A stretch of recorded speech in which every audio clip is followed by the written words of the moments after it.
So one question which may be asking you later. This is the very, I think, the very blunt reality you shared on the both sides. Once the discussion is over, we'll come to you again. That's what measures we really need to do, so that NGOs will come at this level, the corporate can come this level, so there is a tuning. So that will definitely we will be happy to listen. We are moving to Brigadier Sir, and he is a man from corporates. So I think our sequence is going quite okay in terms of so now we can listen from Sir what he feels and whether he agrees and disagrees with the previous panelists. Sir. Thank you, Praveen. Thank you, Seema, for inviting me firstly, and for, of course, the Bridge team for organizing this discussion, because the topic itself is interesting, and from what I heard from the non-profit sector, and from the corporate perspective, from Jindal Stainless Limited, I take care of the CSR of the entire group. I think there's a bit of a disconnect in today's context. So there is a bridge, there's a gap in some of the areas that I've heard so far, and what my perception about corporate taking on, not directly but indirectly, the role of the non-profits. Now there are a lot of areas in which we get engaged directly with the communities.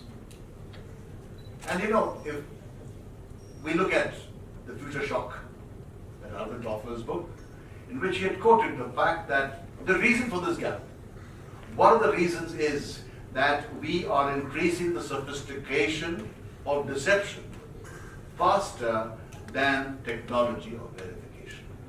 It goes both ways. It goes for corporations, it goes for the non-profit organizations. Or verifications.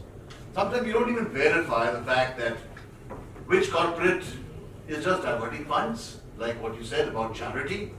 This shift which is taken from charity, philanthropy to corporate social responsibility towards sustainability. Sustainable CSR, strategic CSR.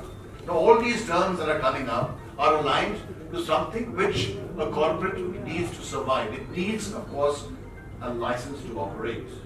It needs the communities to get that license in those remote areas where we have established our factory locations. If we are acquiring the land, there is a definite responsibility of the business to ensure that some of those challenges that are being faced by the community are taken care of. And if you see on 28th of May, just about 3 days ago, that amendment which has come from the Ministry of Corporate Affairs, in which they have again reiterated the fact that the investment on CSR is required to be done on priority around its plant locations, around its locations. And I was a bit quizzed because there are areas we have to go much beyond, and that has been given in the Section 135. That priority has to be given, of course, the areas around, but you can go everywhere else. But this amendment, which has come just 3 days ago, again has got us thinking. There are questions, but the background of that, the background of this recent order which has come, this circular, is duty order, is Vedanta, is something which has happened as Sterlite, because the investment was not done there, it was done elsewhere.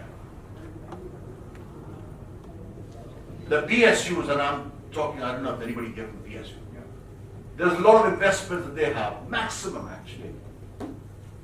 Where are they spending that money? Is it because of pressures of the political class? Is it because of some religious phenomena?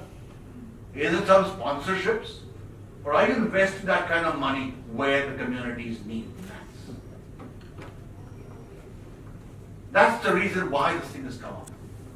It's more importantly targeting the PSUs, it's more importantly targeting some of the companies which are investing in areas which are not aligned to those 13 activities that are actually mentioned around the plant locations.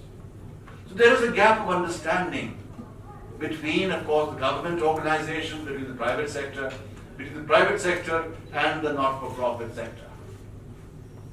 3.2 million, 41,000, that one says that from the NITI Aayog, which are actually on ground, visible, who are doing some sort of work. And a sample study started carried out, they have reduced it even further to 3,000 NGOs. I mean, there has to be some sort of a kind of a deception game which has to be targeted through technology of finding out what is right and what is perceived to be right. These gaps have resulted in a number of challenges. Some of my colleagues sitting over here, I'm sure, represent large organizations. Some of my colleagues sitting over here represent very small organizations. Why isn't the funding going directly to that implementing organization? Who have got that expertise? That's my experience.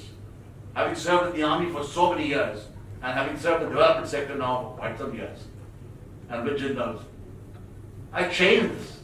And I really see that there's a lot of potential in the smaller NGOs. Yeah. Great. Because those smaller NGOs are implementing NGOs of the larger NGOs.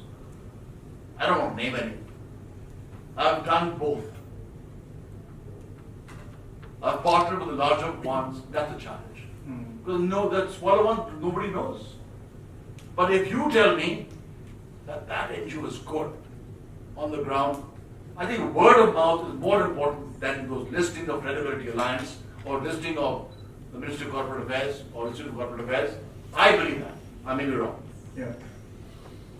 But I feel that selection of an NGO remains a challenge.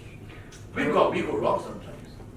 So I think that's some of the challenges that we have faced in the selection process, in the reporting inadequacy, and as rightly brought out Ms. Jinsi, is the capacity of that NGO to deliver the SROI that we keep talking about, Right. social return on investments.